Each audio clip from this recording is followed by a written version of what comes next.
आप सभी को नमस्कार। सबसे पहले तो पांचजन्य को और हितेश शंकर जी को इसके लिए बहुत बधाई मैं दूंगा कि छत्तीसगढ़ पर ये सुशासन संवाद ये हम दिल्ली में कर रहे हैं। और शुरुआत एक ऐसा सत्र है जिसको लेकर हर कोई छत्तीसगढ़ के बारे में बात करता है, छत्तीसगढ़ की पहचान करता है। लेकिन जो सत्रों की संरचना है, शुरुआत यहाँ से जरूर हुई है। जब शाम होते होते इस सुशासन संवाद में आप घर जाएंगे इसके बाद, तो यकीन मानिए छत्तीसगढ़ का वही खूबसूरत चेहरा लेकर जाएंगे। लेकिन हम लोग कहते हैं ना कि पहले जो जिसको हम कहते हैं थोड़ा पीड़ा ज़्यादा देता हो, दर्द ज़्यादा देता हो, उस पर बात करनी चाहिए। और चूंकि गृह मंत्री विजय शर्मा जी भी हैं यहाँ, तो मुझे उम्मीद है कि जो कुछ होगा उसको वो कैसे और ठीक हो रहा है वो बताएंगे भी आगे, और आगे भी होगा। लेकिन अभी हमारे साथ भुवन जी हैं, आप कैलाश सत्यार्थी फाउंडेशन से एक तरह से कहें अभी तो अब उन्हीं के जिम्मे है इस विरासत को आगे बढ़ाना। बाल अधिकारों के बड़े कार्यकर्ता के तौर पर जाने जाते हैं, और आपने अभी परिचय में देखा ही प्रखर श्रीवास्तव जी हैं, जाने माने टीवी पत्रकार। और सबसे अच्छी बात की रिपोर्टिंग लगातार आप करते रहें और छत्तीसगढ़ में भी आप जाते रहें। जब हम छत्तीसगढ़ के दर्द नक्सल नासूर की बात करते हैं तो मैं सिर्फ दो छोटे छोटे आंकड़े बताता हूं जिससे आपको समझ में आए कि ये दर्द कितना बड़ा है। इस देश की 40% जमीन पर नक्सलियों ने 2010 तक किसी न किसी तरीके से कब्जा कर रखा था। थोड़ा छोटा, थोड़ा बड़ा। स्कूल बनेगा तो उड़ा देंगे, सड़क बनेगी तो डायनामाइट लगा देंगे, अस्पताल बनेगा तो वहां मरीज नहीं पहुंच पाएंगे क्योंकि डॉक्टर अगवा कर लिए जाएंगे, सुरक्षाकर्मी वहां जाएंगे तो उनको स्पेशल फोर्स की ट्रेनिंग लेके जानी पड़ेगी क्योंकि कब पता नहीं कौन नक्सली खूनी जुनून के साथ वहां हो और वो कहेगा कि ये तो हमारा रेड कॉरिडोर है, लाल गलियारा है, और वो मार देगा। 1 लाख वर्ग किलोमीटर जमीन नक्सलियों ने अपने कब्जे में रखी थी। हम लोग जब बात कर रहे हैं तो वो हिस्सा बहुत कम हो गया है। जो 180 जिले थे प्रभावित, आज मात्र 25 जिले हैं, और हम उम्मीद करते हैं कि आने वाले समय में शायद वो भी खत्म हो जाएंगे। अब चूंकि छत्तीसगढ़ में उसका बड़ा हिस्सा है, जब हम इस नक्सल नासूर की बात करते हैं तो आपसे शुरुआत में प्रखर जी करता हूं। हाल के दिनों में भी आप वहां रिपोर्टिंग के लिए गए और पहले भी जाते रहे हैं। इस नक्सल नासूर को कैसे आप परिभाषित करेंगे? आपको कैसे लगता है कि अगर हम नक्सल नासूर की बात करते हैं तो कैसे लोगों के सामने वो जाना चाहिए? देखिए, सबसे बड़ी बात यह है कि हम जब बात करते हैं भारत में किसी भी आतंकवादी घटना की, तो हम एक आतंकवाद पीड़ित देश के तौर पर हम गिने जाते हैं दुनिया में, जिसने 80 के दशक से लेकर लगातार 4 दशक से हम आतंकवाद झेलते रहे हैं। लेकिन जो आपने आंकड़ों की बात की, अगर मैं आंकड़ों की बात करूं तो इस देश में आतंकवादी घटनाओं में जितने लोगों की मृत्यु नहीं हुई, उससे कहीं ज़्यादा मौतें इस खूनी नक्सलवाद ने ले ली हैं। लेकिन इसकी कोई बात नहीं करता। मैं एक टीवी पत्रकार के तौर पर आपको यार पहली बार ये मैं बात कहना चाहता हूं, क्योंकि टीवी चैनल्स जो हैं वो टीआरपी की दौड़ में घिरे रहते हैं। हम जब टीवी चैनल में काम करते हैं और हम देखते हैं कि जब भी नक्सलवाद पर कोई उसके खिलाफ या उस पर कोई आधे घंटे का शो या कोई खबर बनाई जाती है तो उसकी टीआरपी नहीं आती है। इसलिए आप देखेंगे कि न्यूज़ चैनल्स के अंदर नक्सलवाद से जुड़ी जो खबरें होती हैं वो बिल्कुल दिखाई नहीं देती हैं, जबकि ये समस्या आतंकवाद से भी ज़्यादा गहरी है। दुर्भाग्य की बात यह है कि जब हम नक्सलवाद की बात करते हैं, उसकी वजह से मारे गए लोगों की बात करते हैं, तो हम नक्सलवाद की जो विचारधारा है उसको हम समझने की कोशिश नहीं करते हैं और ना दूसरों को समझाने की कोशिश करते हैं। अगर मैं उदाहरण दूं कि अगर जरा सी एक कोई घटना आसपास, नोएडा के आसपास हो जाती है, जिसे सो कॉल्ड मॉब लिंचिंग हम कहते हैं, तो उसको लेकर एक पूरी विचारधारा पर उंगली उठा दी जाती है। जो संगठन, हिंदुत्ववादी संगठन है, उन पर उंगली उठा दी जाती है। लेकिन नक्सली घटना अगर होगी, कोई आईईडी ब्लास्ट लगाकर उड़ा दिया जाएगा, हमारे दर्जनों अगर हमारे सुरक्षा बल के सैनिक शहीद हो जाएंगे, उनका बलिदान हो जाएगा, तो कोई ये बात नहीं करता है कि ये किस विचारधारा की वजह से ये नक्सलवाद है। हम उस विचारधारा से बचने की कोशिश करते हैं, उसकी जड़ में नहीं जाते हैं। लेकिन एक जरा सी कोई और घटना हो जाए तो हम उस पर विचारधारा ढूंढने लगते हैं। दरअसल नक्सलवाद को उसकी जो मूल विचारधारा है उसको सामने लाना बहुत ज़रूरी है। देखिए, उदाहरण के तौर पर 74 सुरक्षा बलों के जो सुरक्षा बल के सैनिक थे, वो उनकी हत्या कर दी जाती है, उनका बलिदान हो जाता है। लेकिन आप देखेंगे कि एक भी व्यक्ति या कोई भी व्यक्ति जो है वो अवार्ड वापसी नहीं करता है। लेकिन एक नोएडा में घटना हो जाती है मॉब लिंचिंग की, और अवार्ड वापसी गैंग जो है पूरे अवार्ड वापसियों का ऐलान लगातार होने लगता है। दरअसल अगर हम इसकी समस्या की जड़ में जाएं और उसकी विचारधारा को हम समझें, तो ये जो वामपंथ के प्रति जो 60 और 70 के दशक में रोमांस जो था, वो नहीं एक बड़ी अजीब सी फिलॉसफी जो उनकी होती है, हमने देखा होगा। मैं थोड़ा हल्के उसमें अंदाज में कहूँ कि बच्चा चांद को देख रहा है और चांद में रोटी नजर आ रही है, इस तरह की जो विचारधारा होती है, इसी बेवकूफ़ी विचारधारा से जो विचार पनपा, और हम देख रहे हैं कि लगातार ये हद से ज़्यादा इलाकों में फैलता गया। अच्छी बात यह है कि अपन जब मैं पिछली बार छत्तीसगढ़ गया तो मैंने देखा कि काफ़ी पिछले 5-6 महीने के अंदर इस पर नकेल कसी गई है। लेकिन फिर भी जो किस्से हैं, जो इनके दुर्दांत नक्सलियों के किस्से हैं, वो कभी सामने नहीं आते। अगर हम बहुत लोगों से मिले जो नक्सल पीड़ित हैं, ये समानता की बात करते हैं, लोग ये बात करते हैं कि भाई सबको समानता मिलना चाहिए। लेकिन जब हम इनके कैंप में जाते हैं, इनके जो दुखियारे लोग हैं जो इनके साथ काम कर चुके हैं, जब आप उनसे बात करते हैं तो आपको ये मालूम पड़ता है कि किस तरह से जो इनका जो बड़ा कॉर्डर है वो अपने पास हाई जिसको कहते हैं कि उच्च तकनीक वाले हथियार रखते हैं, मगर जो कॉर्डर ऊपर वाला जो कॉर्डर है वो AK-47 रखेगा, अच्छी राइफल रखेगा। और जो नीचे जो बस्तर के मूल निवासी जो कुछ इनके साथ जुड़ गए हैं, उनके पास कमजोर हथियार रहेंगे। जब सुरक्षा बल के साथ जब मुठभेड़ होती है तो वही लोग मारे जाते हैं, कॉर्डर भागने में, जो बड़ा कॉर्डर है वो भागने में कामयाब हो जाता है। तो ये भेदभाव जो है इन नक्सलियों के अंदर भी नजर आता है। जो ऊपर लोग बैठे हैं उनको शादी करने की अनुमति है, लेकिन जो नीचे वाला जो कॉर्डर है उसकी नसबंदी तक कर दी जाती है। अभी मैं छत्तीसगढ़ में पिछले दिनों था तो मैं ऐसे लोगों से मिला जो कम उम्र के अंदर जिनको नक्सली बना दिया गया था और बाद में उनकी नसबंदी कर दी गई। तो इस तरह से पूरा जो नासूर जो है ये पूरी तरह से जो है छत्तीसगढ़ को निगलने के लिए बैठा हुआ था। लेकिन अच्छी बात यह है कि जो अमित शाह जी ने जो कहा कि 2 साल के अंदर नक्सलवाद को हम खत्म कर देंगे, उस तरफ कम से कम छत्तीसगढ़ तो जाता दिखाई दे रहा है। जिस तरह की पुलिस जो है, सुरक्षा बल जो है, वो अब अंदर के गांवों तक जा रहे हैं, पहुंच बना रहे हैं, तो उसको देख के लग रहा है। और जिस तरह के इनकाउंटर हो, अगर हम पिछले 6 महीनों की बात करें तो 100 से ज्यादा इनकाउंटर हो चुके हैं और 800 से ज्यादा नक्सली सरेंडर कर चुके हैं। तो ये अब सुधार की तरफ बढ़ रहा है, और जो उम्मीद जो की जा रही है, जो कहा जा रहा है कि 2 साल में खत्म हो जाएगा, ये उस तरफ जाता दिखाई दे रहा है। नहीं, निश्चित तौर पर ये हम उम्मीद करते हैं कि जो नक्सल नासूर हो, खत्म हो। लेकिन इसकी जो सबसे बड़ी समस्या है और जिसको लेकर लंबे समय तक हमारी सरकारों में भी भ्रम रहा, एक समय में पी चिदम्बरम कुछ और सोचते थे और दिग्विजय सिंह कुछ और सोचते थे, उस सरकार के भीतर जो सरकार चलाने वाले थे कुछ और सोचते थे, और नेशनल एडवाइजरी कमेटी में बैठे हुए लोग कुछ और सोचते थे। शायद एक ये भी बड़ी वजह थी कि नक्सल जो सीधे सीधे हम कहें कि आतंकवादी हैं, आतंकवादी घटनाएं करते हैं, लेकिन इसका जो बड़ा असर होता है, और किसी भी समाज पे जो सबसे बुरा असर होता है जब महिलाएं और बच्चे किसी समाज के प्रभावित होते हैं। छत्तीसगढ़ में अभी हितेश जी जब कह रहे थे कि आप लोग रायपुर घूम के मत आइए, अंदर जाइए, होके आइए, और अभी हम वो सुशासन दिवस पर इसके पहले का जो चित्र थे वो लगाना चाहिए, तो दरअसल छत्तीसगढ़ वही है। धर्म है, संस्कृति है, परंपरा है, लोक है, खनिज है, प्रकृति है, एक तरह से कहें भारत है वो।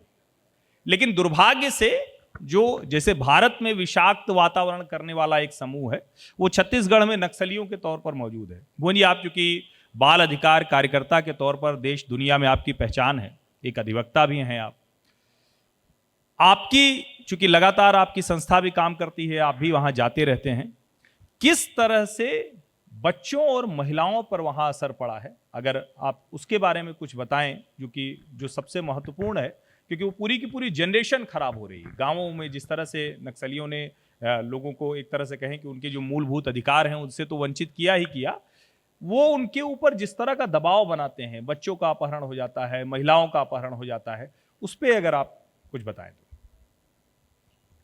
सबसे पहले तो मैं ये अलग अलग तरीके से नहीं देखता कि नक्सलवाद को आतंकवाद से भिन्न रूप से देखा जाना चाहिए।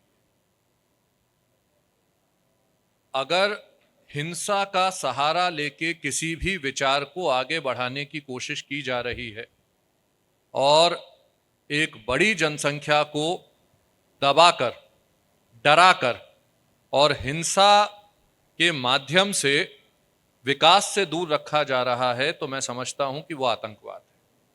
तो ये सभी एक जो हम कह रहे थे कि आतंकवादी हैं और नक्सलवादी हैं, ऐसा नहीं है।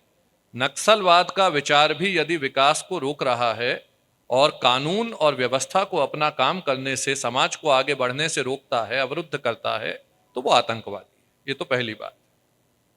दूसरा, जब से छत्तीसगढ़ का सृजन हुआ, अलग हुआ, जो भी खबरें आई वो हिंसा और हिंसा संबंधी रहीं, लेकिन जो उस हिंसा के सबसे ज्यादा बुरे शिकार महिलाएं और बच्चे थे, कम उम्र की बच्चियों को जबरदस्ती उठा लिया गया और जबरदस्ती उनको नक्सली कैंपों में भेजा गया।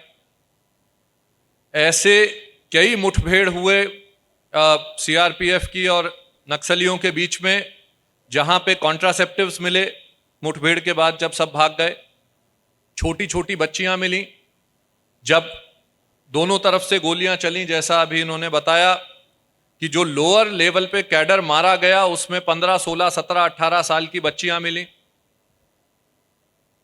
तीसरा, इस डर के मारे अपनी बच्चियों की सुरक्षा करने के लिए लोगों ने वहां पे ये रास्ता चुना कि किसी तरह इन बच्चियों को भेज दो यहां से। तो 10, 12, 15 साल पहले बहुत बड़ा एक दौर आया कि बच्चियों को घरेलू काम के लिए प्लेसमेंट एजेंसियों की बाढ़ आ गई और छत्तीसगढ़ की बच्चियां पूरे देश में सप्लाई की जाने लगी।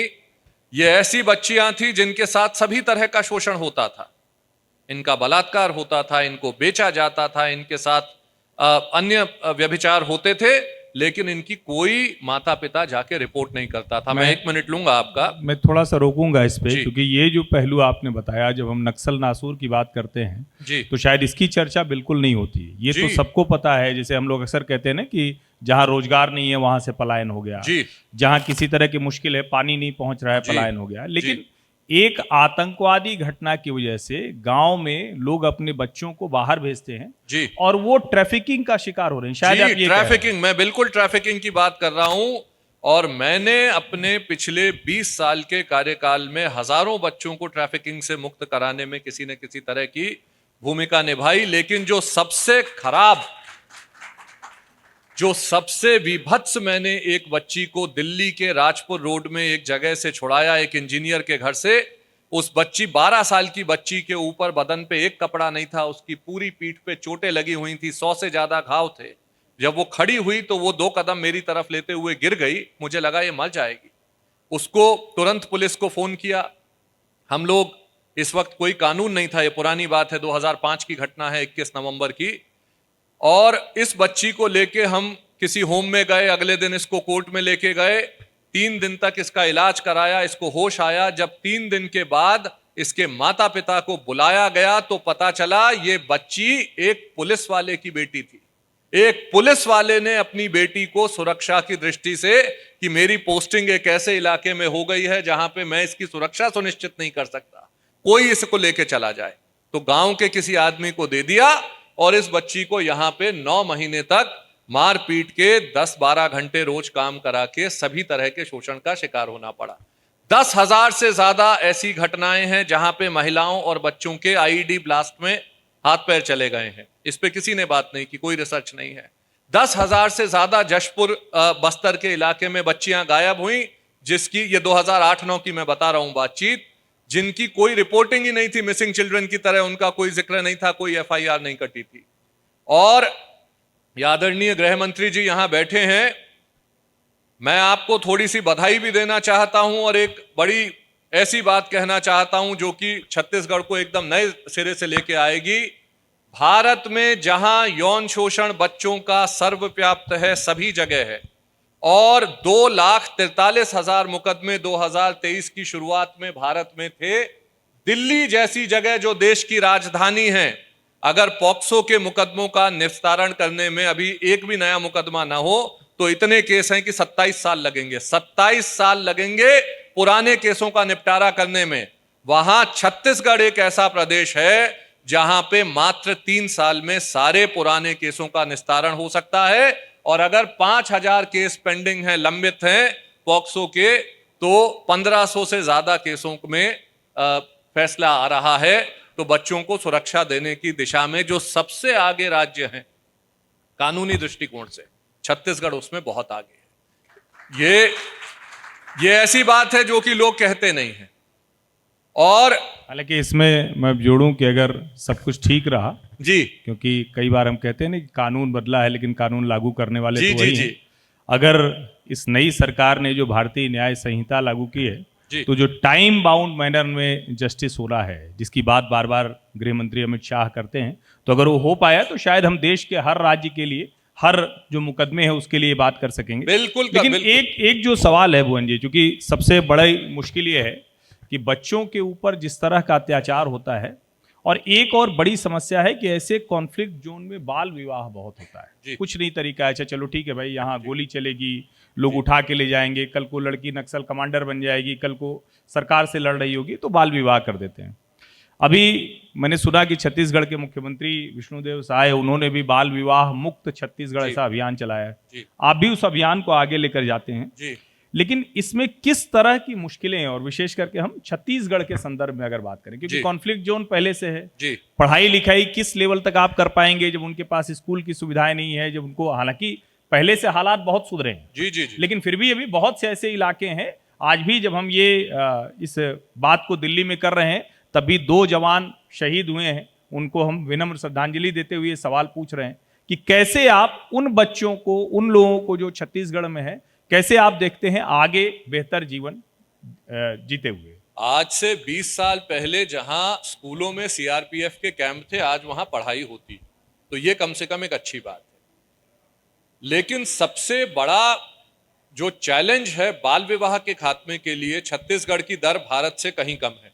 भारत में जहां बाल विवाह की दर 23% से ज्यादा है, छत्तीसगढ़ में बाल विवाह की दर 12% है, जो कि एक अच्छी शुरुआत है। लेकिन सबसे बड़ा इसमें 2 चैलेंज हैं, और एक चैलेंज ये है कि छत्तीसगढ़ में बाल विवाह कराने वाले लोगों के खिलाफ मुकदमे दर्ज नहीं हो रहे। तो जैसा अभी हमने पिछले दिनों देखा कि आसाम सरकार ने एक बड़ा क्रैकडाउन किया, 3000 से ज्यादा लोगों को अरेस्ट किया, 5000 से ज्यादा मुकदमे दर्ज किए, और कल हमने एक पूरे भारत की रिपोर्ट लॉन्च की, टुवर्ड्स जस्टिस ही उसका नाम है। अंतर्राष्ट्रीय न्याय दिवस पर यह रिपोर्ट लॉन्च हुई, जिसने बताया कि कानून का अनुपालन जहां हुआ है वहां 81% कमी आई है बाल विवाह की दर में। 81% रिडक्शन हुआ है वहां पे जहां पे एफआईआर कटी और कानून का अनुपालन हुआ।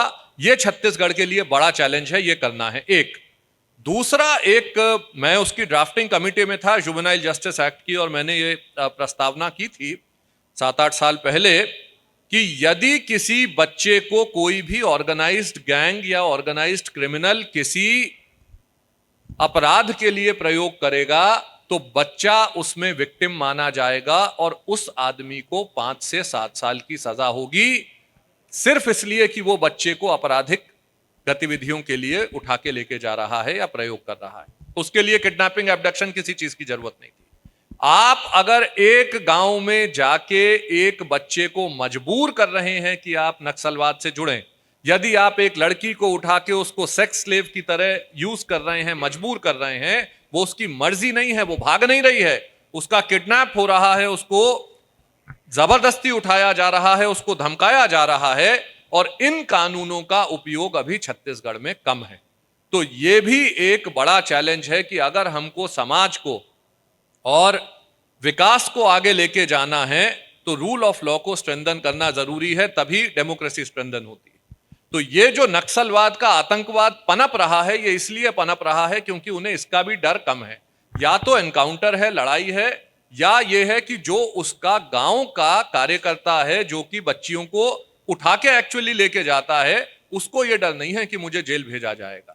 तो ऐसे लोगों के खिलाफ कार्रवाई बढ़ाए जाना बहुत ज्यादा जरूरी है। नहीं, निश्चित तौर पर, और ये कानून है, इसका अनुपालन हो नहीं रहा। जी ठीक बात है, ये तो खैर निश्चित तौर पर आप जो कह रहे हो, और मैंने इसीलिए सत्र की शुरुआत में कहा कि जो हम लोगों की बातचीत होगी वो शाम तक हितेश जी उसको कंक्लूजन पे ले जाएंगे, ये हम उम्मीद करते हैं।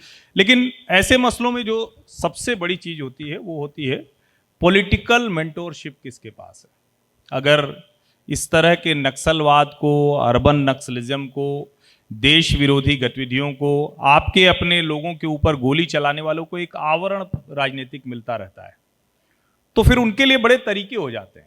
वो उसको अलग तरह के संघर्ष, अलग तरह का एक जिसको कहते हैं ना कि रोमांटिसिज्म जो हो जाता है, उसको आप देखते हैं कि अब उससे हम थोड़ा सा एक कहें कि पूरी तरह से मुक्ति भले नहीं, लेकिन कुछ उस रास्ते पर बढ़ चले हैं, कुछ वैसी स्थिति आपको दिखती है? देखिए, इनकाउंटर तो हुए, 100 से ज़्यादा इनकाउंटर हुए नक्सलियों के अभी छत्तीसगढ़ में पिछले 6 महीने में।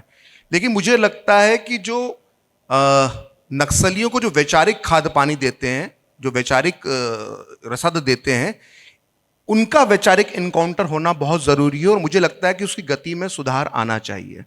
क्योंकि देखिए, ये हम इस पूरी विचारधारा को, जो सड़ी गली विचारधारा है वामपंथी की, जिसको पूरी दुनिया ने 100 साल में नकार कर फेंक दिया, उसके अब कुछ हिस्से जब हम नक्सलवाद के तौर पर इधर कुछ भारत में और कुछ दुनिया के कुछ हिस्सों में देखते हैं, हालांकि दुनिया के किसी हिस्से से कोई नतीजा आता है तो यहाँ वामपंथी फिर उम्मीद से हो जाता है। अब वही जो आपने नतीजों की बात की, वही मैं कहना चाहता हूँ कि एक बहुत पुरानी कहावत है कि जब मास्को के अंदर बर्फ गिरती है तो यहाँ के वामपंथी जो है वो गर्मी में भी ओवरकोट पहन लेते थे, और जब बीजिंग के अंदर बारिश होती थी तो यहाँ के वामपंथी जो है वो कलकत्ता की में जो है वो रेनकोट पहन लेते थे। तो ये संचालित वहीं से होते हैं। तो माओ ने जो एक बात कही थी, माओ से तुंग, जो 5 करोड़ से लेके 8 करोड़ लाशों पर जो चीन का तानाशाह खड़ा हुआ है, उस माओ से तुंग ने जब अपना जो वो मूवमेंट चला रहा था 48-49 में, तब उसने एक बात कही थी कि हमारी क्रांति के लिए शहरों का बहुत महत्व है, क्योंकि शहरों में हमारा दुश्मन भी है और शहरों में हम बेस बनाकर जो है वो हम इस क्रांति को सफल बना सकते हैं। और चूंकि मैंने जो आपको एग्जांपल दिया बीजिंग और मास्को की ठंड और बरसात का, तो वो आज भी अप्लाई होता है। तो माओ को ही अपना आदर्श मानते हैं और माओ की इस विचारधारा पर चलते हुए इन्होंने शहरी क्षेत्रों में अपना जाल बिछाने की बहुत कोशिश की है। और 2007 का एक डॉक्ट्रिन था, अगर हम उसको पढ़ें, अर्बन नक्सलवाद के ऊपर था, जो पूरा 40-50 पेजों का, और नक्सली किस तरह से शहरी क्षेत्रों का इस्तेमाल करके बस्तर और बाकी जगहों पे अपना प्रभाव बना सकते हैं, उसका पूरा डॉक्ट्रिन 2007 का वो मौजूद है। दरअसल दिक्कत यह है कि इसका इनकाउंटर, जिसको मैं कहता हूं कि वैचारिक इनकाउंटर करना बहुत ज़रूरी है। ठीक है, आप बस्तर के जंगलों में नक्सलियों को मार रहे हैं, वहां तक ठीक है, कोई दिक्कत नहीं है, लेकिन ये जो वैचारिक इनकाउंटर इनका करना बहुत ज़रूरी है, जो अर्बन नक्सल हैं। अब देखिए क्या होता है, मैं आपको एग्जाम्पल देता हूँ। वहाँ पर एक बस्तर में एक अर्बन नक्सलियों द्वारा क्रिएट की गई एक कैरेक्टर है जिसका नाम है सोनी सोरी। वो 2010 से लगातार इसी तरह के काम में है, लगातार पुलिस पर आरोप लगाना। जब गिरफ्तार किया गया तो ये आरोप लगाया कि जेल में अत्याचार हो रहा है, ये हो रहा है। अभी पिछले दिनों 2016-17 की जहाँ तक मुझे बात है, याद है कि सोनी सोरी ने आरोप लगाया कि उसके ऊपर एक जब वो अपने घर जा रही थी तो तेजाब फेंक दिया गया उसके चेहरे पर। बाद में बात सामने आती है और जो सबूत, जो कुछ चीज़ें इशारा करती हैं, वो पूरी तरह से प्लांटेड स्टोरी थी। शायद कोई ब्यूटी प्रोडक्ट लगाते वक्त उसको रिएक्शन हो गया और उसने तेजाब का हमला बता दिया, और पूरा इकोसिस्टम उसको बचाने में और उसकी प्रोपेगेंडा को फैलाने के अंदर लग गया। उसकी तस्वीरें दिखाई गई बीबीसी में, द वायर में उसके इंटरव्यू लगातार प्रकाशित किए गए, उसके इंटरव्यू दिखाए गए।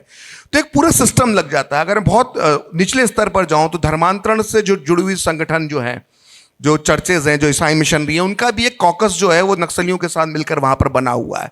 हालात ये हैं कि अगर सेंट माइकल स्कूल का कोई चपरासी भी अगर कोई आपत्तिजनक पोस्ट कर देता है और उस पर कोई केस दर्ज होता है तो बड़े बड़े वकील उस चपरासी का केस लड़ने भी आ जाते हैं।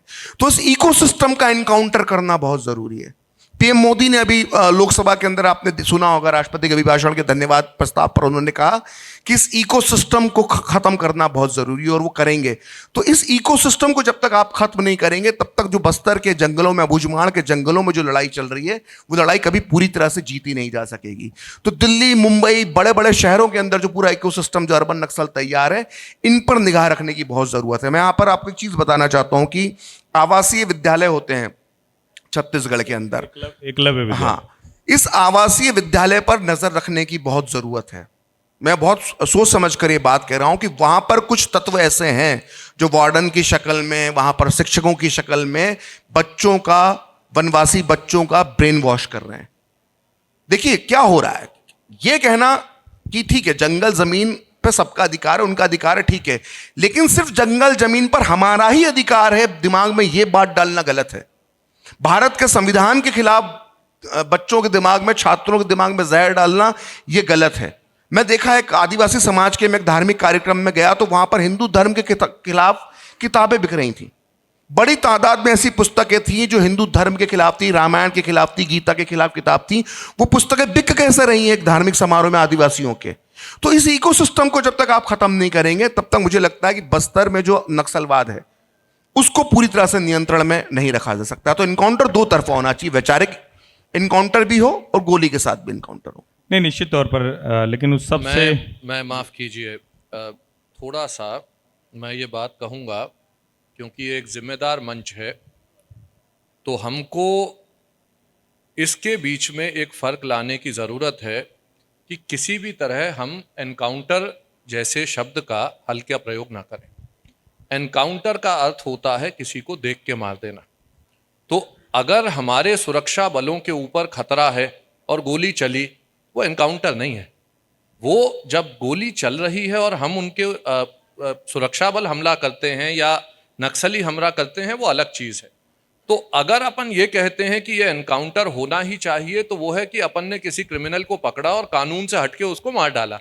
तो ये एनकाउंटर की मैं एक तो परिभाषा को बड़ा क्लियर कर दूं कि ये नहीं कहना चाह रहा कोई। नहीं, ठीक है, अच्छा कि मुझे लगता है प्रखर जी भी ये नहीं कहना चाह रहे। मैं छत्तीसगढ़ के गृह मंत्री विजय शर्मा के हवाले से बोलता हूँ। जी जी, अभी वो बोलेंगे तो बहुत कुछ बता देंगे, लेकिन चूंकि आपने सीधे सीधे एनकाउंटर शब्द की बात की जी, समाज में प्रचलित शब्द होते हैं, हाँ हाँ बिल्कुल, वो एनकाउंटर ही समझते हैं जी। और कोई गुंडा अपराधी हो या नक्सलवादी आतंकवादी, उसका एनकाउंटर तो होगा ही होगा जी। अगर उसने बंदूक उठा ली और सामने वाले को गोली मारने के लिए तैयार खड़ा है। और विजय शर्मा जी ने अभी एक साक्षात्कार में, क्या है कुछ दिन पहले का ही ताजा साक्षात्कार है, उन्होंने कहा हमारा ये कोई इंटेंशन नहीं है कि हमें नक्सलियों को मारना है, नक्सलवाद। बिल्कुल, सरकार वहां स्कूल पहुंचाएगी, सरकार वहां अस्पताल पहुंचाएगी। और आप सोचिए जी, ये जो अभी प्रखर जी ने कहा, वहां उन इलाकों में जो आदिवासी इलाके हैं वहां लोगों के मंदिर तोड़ दिए गए।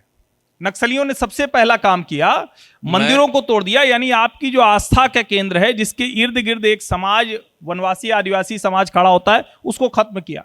वहां पर उन्होंने उस नक्सलवाद की आड़ में जिस तरह की वसूली, कमीशन खोरी, जो माइनिंग होती है, उसका जो धंधा शुरू किया। वो जो एजेंट हैं जो दिल्ली मुंबई से लेकर दुनिया भर में फैले हुए बड़ी कंपनियों के साथ काम करते हैं। तो ऐसा नहीं है कि जब हम एनकाउंटर कह रहे हैं तो किसी को हम मारने की बात नहीं। बिल्कुल, इसमें कहा था वैचारिक इनकाउंटर, वैचारिक इनकाउंटर, बिल्कुल, जैसे हम वैचारिक आतंकवाद जो होता है, बौद्धिक आतंकवाद, बौद्धिक आतंकवाद को खत्म करना, किसी भी तरह की हिंसा को खत्म करना जायज है। लेकिन इसीलिए मैंने ये, क्योंकि आखिरी सेंटेंस से किसी को अभी तो अर्बन नक्सल की बात करिए तो लोग कहते हैं कानून मत बनाओ। अरे भाई क्यों नहीं बनाओ? अगर कोई किसी बड़े सेंटर पर बैठकर आदिवासियों को बरगला रहा है, अगर किसी को भ्रम में डालकर उनके हाथ में बंदूक थमा रहा है, किसी भी कॉन्फ्लिक्ट जोन में ये तय नहीं किया जा सकता है कि पुलिस कहां कब कैसे या अर्धसैनिक बल कब कहां कैसे गोली चला रहे हैं। इसी ने इस देश के बड़े इलाके, और इसीलिए मैंने उसको नाम लिया, 180 जिले, 1 लाख वर्ग किलोमीटर इसी चक्कर में रह जाते थे, क्योंकि जो पॉलिटिकल लीडरशिप थी वो ये तय नहीं कर पाती थी कि एनकाउंटर होना चाहिए या नहीं होना चाहिए। तो मुझे लगता है नक्सल नासूर को खत्म करना है तो जिसके हाथ में AK-47, लेकिन एक चीज मैं बता दूं, एक जरूरी आंकड़ा मोहन जी, हम लोग जब एनकाउंटर की बात करते हैं तो इन्हीं सरकारों ने, अर्धसैनिक बलों ने, अगर 4 से 5 हजार एनकाउंटर हुए तो 50,000 से अधिक लोगों ने आत्मसमर्पण भी किया है। सही है, यही बात थी, ये मैं कहने वाला था अभी। तो सरकार सेंसिटिविटी के साथ काम करती है, लेकिन अगर उसके ऊपर गोली चल रही तो आप उससे भाग नहीं सकते। खैर, मैं जो एक बात कह रहा था, मैं उस सवाल की तरफ आता हूं कि जो नक्सल कमांडर है उसने कहा कि मुझे शादी नहीं करनी है। उसके माँ बाप उसकी शादी कर देना चाहते थे। उसको लगा कि इससे बचने का रास्ता क्या है। जो नक्सली थे उनको लगा कि ये एक बढ़िया पोटेंशियल टारगेट है, इसको लेके हम अपने यहाँ जंगल में जाएंगे, कल को कमांडर तैयार कर देंगे। आप चूंकि महिलाओं के लिए और बाल अधिकारियों के लिए काम करते रहते हैं, इस तरह के मामले आपके ध्यान में आते हैं क्या, जिनको गलत तरीके से किसी और वजह से ले गए और उनको नक्सली बना दिया, फिर उनको कैसे आप मुख्यधारा में वापस ले आ पाते हैं? अगर इसकी बात करें, ये दरअसल मैं यही कहना चाह रहा था, जो मैंने पहले जिक्र किया, 2015 में इस कानून को प्रस्तावित करने वाला व्यक्ति मैं था, इसी वजह से कि अगर कोई किसी बच्चे को बरगला रहा है, कोई किसी महिला को जबरदस्ती कुछ और समझा रहा है, कोई किसी को गांव से लेके जाता है और उसके हाथ में बंदूक थमा रहा है, तो ऐसा आदमी अपने आप में गुनहगार है, इसको सजा मिलनी चाहिए कानूनी रूप से। तो ये कानून प्रस्तावित ही इसलिए किया था क्योंकि ये झारखंड में, छत्तीसगढ़ में, बंगाल में, आसाम में ये देखा जा रहा था, जो आप बात कर रहे हैं कि ये सब नक्सली टेरिटरी में बच्चियों के साथ हो रहा था। अब छत्तीसगढ़ में जो सबसे बड़ी चीज हुई पिछले 10 साल में, आप विकास को लेके सड़कें बना के वहां पहुंचे जहां पे कोई नहीं पहुंच रहा था 2005, 6, 7 तक। और जब आप वहां पहुंचना शुरू किए तो डॉक्टर पहुंचा, स्कूल पहुंचा।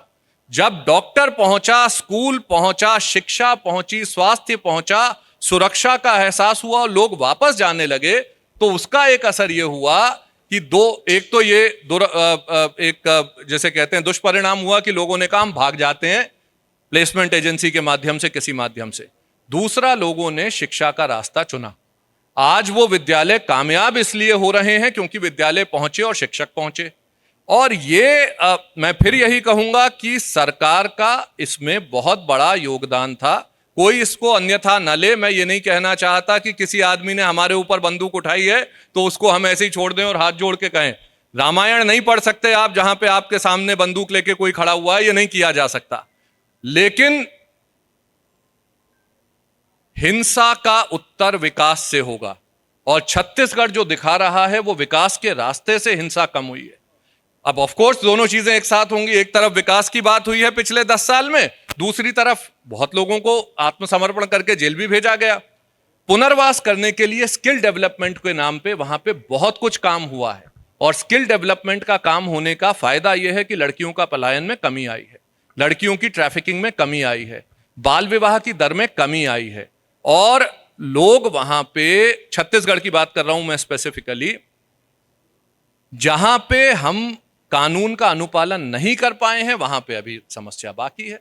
बाल विवाह में कमी आई है लेकिन खत्म नहीं हुआ। ट्रैफिकिंग में बहुत कमी आई है। अब ट्रैफिकिंग छत्तीसगढ़ से नहीं होती, झारखंड से होने लगी है। अब ट्रैफिकिंग आसाम से होने लगी है, नेपाल से फिर बढ़ गई है, बांग्लादेश से बढ़ गई है। क्यों? क्योंकि वहां पे कानून का अनुपालन नहीं हो रहा। तो मुझे लगता है शिक्षा, स्वास्थ्य, विकास और समग्र विकास, स्किल डेवलपमेंट, ये एक हाथ में रख के दूसरे हाथ में कानून का पंजा जब होगा कि कानून के हाथ लंबे हैं, कोई अगर हिंसा करेगा, और आतंकवाद के नाम पे नक्सलवादी कोई विचारधारा नहीं है, आतंकवाद का दूसरा नाम है। तो अगर कोई आतंकवाद करेगा तो उसको जो भी सख्त से सख्त सजा मिलनी चाहिए वो मिलेगी। जब ये दोनों चीजें साइमल्टेनियसली होंगी तभी स्टेट का विकास होगा। एक प्रखर जी सवाल जरूरी सवाल है, क्योंकि बार बार जब भी किसी ऐसे राज्य में, और मुझे बड़ा अच्छा लगा पंकज जी अभी कहाँ चले गए, वो पीछे हैं शायद, तो वो एक बात कर रहे थे, एक दिन हम लोग यूं ही चर्चा कर रहे थे, तो उन्होंने कहा कि भाई हमको ग्रीन क्रेडिट मिलना चाहिए, यानी हाँ, बिल्कुल हमने मिलना चाहिए। पूरे देश के लिए उनके लिए ऑक्सीजन दे दी, उनको हम प्राणवायु देते हैं। जी जी। तो एक तो ये है, दूसरा उसका पहलू ये है कि जब जहां माइंस होगी माइनिंग वहीं होगी। लेकिन नक्सलियों की आड़ में एक तो नक्सलवाद वहां विकास अवरुद्ध करते हैं, दूसरा क्या काम करते हैं, उनके जो बैठे हुए, जो दिल्ली मुंबई में बैठे हुए लोग हैं, जो अर्बन नक्सल्स हैं, वो क्या करते हैं, वो प्रोपेगेंडा फैलाते हैं और डेवलपमेंट के खिलाफ एक राजनीति करते हैं। उस राजनीति को आप कैसे देखते हैं, और क्या अभी आपको लग रहा है कि अब कुछ स्थितियां बदलती हुई दिख रही? देखिए, जो विकास की बात हुई कि विकास जब पहुंचेगा तो नक्सलवाद खत्म होगा, ये साफ साफ नजर आता है। और यही बात है कि विकास के विरोधी नक्सली नजर आते हैं। वो स्कूल उड़ाएंगे बम से, वो कोशिश करेंगे बच्चों को शिक्षा ना मिले, और ये सब किया जा रहा है। लेकिन अभी भी मुझे लगता है कि इस क्षेत्र में अभी छत्तीसगढ़ सरकार को काम करने की जरूरत है। वित्त मंत्री जी छत्तीसगढ़ के हमारे साथ मौजूद हैं, तो मतलब मैं जो अपने अनुभव के आधार पर कह सकता हूँ, क्योंकि अभी भी कुछ सुधार की जरूरत है। जो आपने स्किल्स की बात की है अभी, तो असल में हो क्या रहा है कि जो बस्तर यूनिवर्सिटी है उसमें अभी भी जो सारे कोर्सेज जो चल रहे हैं उसमें अगर सिर्फ LLB को छोड़ दिया जाए तो कोई ऐसा कोर्स नहीं है, प्रोफेशनल कोर्स नहीं है। तो मुझे लगता है कि उस दिशा में काम करने की बहुत ज़रूरत है, क्योंकि अगर जब तक आप बस्तर यूनिवर्सिटी के अंदर इस तरह के कोर्सेज लाएंगे, बच्चों की स्किल्स डेवलप होंगी, तो मुझे लगता है कि उससे समस्या को निपटने में इसमें मदद मिलेगी। दूसरी बात यह है कि बस्तर के अंदर अभी कोई प्रोसेसिंग यूनिट नहीं है। वहाँ बहुत सारी चीज़ों उत्पादन होता है, जंगलों से वहाँ से कई चीज़ें प्राप्त होती हैं, लेकिन प्रोसेसिंग यूनिट नहीं है। तो इस तरह के विकास जब होंगे तो वहाँ रोजगार उपलब्ध होगा, तो ट्रैफिकिंग की समस्या और ये सब भी खत्म होगी। और विकास विरोधी जो हम देखते हैं कि जब माइनिंग्स कंपनियाँ आती हैं, सीधे सीधे कई नेक्सस हमें मालूम पड़े हैं कि अर्बन नक्सल ने डील करवाई यहाँ के उनके हेड ऑफिस से और वहां पर पैसों का लेन देन हुआ। तो ये पूरा इकोसिस्टम जो शहरों से काम कर रहा है, ये वहां पर ना सिर्फ वैचारिक खाद्य पानी पहुंचाना है, ना केवल उनको कानूनी ढाल देना है, बल्कि आर्थिक मदद पहुंचाने के लिए भी बड़े शहरों से काम होता है। और डील जो है वो आप देखेंगे, वो छत्तीसगढ़ या झारखंड के इलाकों में जो माइनिंग कंपनी है उनको लेवी देनी पड़ती है। उनको एक तरह से आप कह सकते हैं कि टैक्स जो है, इलीगल टैक्स जो उनसे वसूला जाता है। तो ये इस चीज में जब तक कमी नहीं आएगी, इस पूरे नेक्सस को नहीं तोड़ा जाएगा। क्योंकि क्या हो रहा है कि आप ठीक है, वो आपको चीजें जो जंगल में हो रहा है उसको आप कंट्रोल कर रहे हैं और बहुत अच्छी तरह से छत्तीसगढ़ के सुरक्षा बल इस कार्य को कर रहे हैं, लेकिन जब तक जहां से जो मदद पहुंच रही है, चाहे वो आर्थिक है चाहे वो वैचारिक है, उस पर जब तक लगाम नहीं लगेगी तब तक इस पूरी समस्या का समाधान मुझे लगता है पूरी तरह से नहीं हो पाएगा। इसमें जो भाई साहब ने कहा उसमें कानूनी मदद भी बहुत जरूरी है। कानूनी मदद जो पहुंच रही है, 20 ऐसे मुकदमे होंगे एनवायरनमेंट के प्रोटेक्शन के जो कि दिल्ली में नहीं सुने जाते, क्योंकि आप राज्य में जाइए और कुछ मुकदमे ऐसे हैं कि जब हमें मन करेगा तो हम उसको दिल्ली में अगले दिन उठा लेंगे और एक दिन के अंदर नोटिस भी हो जाएगा, दूसरे दिन के अंदर स्टे भी लग जाएगा। तो ये जो इस तरह का जो प्रोपेगेंडा है जो कि बदल के कानूनी अमली जामे में आ जाता है, उसको भी समझने की जरूरत है। नहीं, निश्चित तौर पर देखिए, छत्तीसगढ़ का जो दर्द है, ये नक्सल नासूर, ये इतना सामान्य नहीं है। ये जिसको कहते हैं कि वेब ऑफ इवेंट्स है, जिसमें आपको एक घटना दिखती है कि कहीं किसी ने किसी इलाके को नक्सलवाद प्रभावित किया तो वहाँ महिलाएं बच्चे प्रभावित हैं, वहाँ का प्राकृतिक संसाधन प्रभावित है, वहाँ से जो पैसे गलत तरीके से आते हैं वो देश विरोधी गतिविधियों में लगते हैं, वो गवर्नमेंट के खिलाफ प्रोपेगेंडा करने में लगते हैं। और जो सबसे बड़ी बात है कि एक बड़ी बौद्धिक जमात है जो उस नक्सलवाद को आतंकवाद नहीं कहना है, उसके लिए बड़े बड़े लिटरेचर लिखती है, बड़े बड़े सेमिनार करती है, बड़े बड़े संगोष्ठी करती है। तो आज ये जो शुरुआत हम लोग अभी सुशासन दिवस के पहले सत्र में कर रहे हैं, तो हम उम्मीद करते हैं कि हम जब इसकी बात करेंगे तो शायद हमें समझ में आएगा कि छत्तीसगढ़ के इस दर्द ने वहां के महिलाओं, बच्चों और मैं तो कहूंगा सारे नारीवादियों को सबसे पहले इस नक्सलवाद के खिलाफ लड़ना चाहिए। वो सरकार के साथ, समाज के साथ, उसमें बहुत जरूरी है। आप दोनों का बहुत बहुत धन्यवाद इस चर्चा में शामिल होने के लिए। तृप्ति जी को मैं अब ये मंच। बहुत बहुत धन्यवाद हर्ष जी, प्रखर जी और भुवन जी।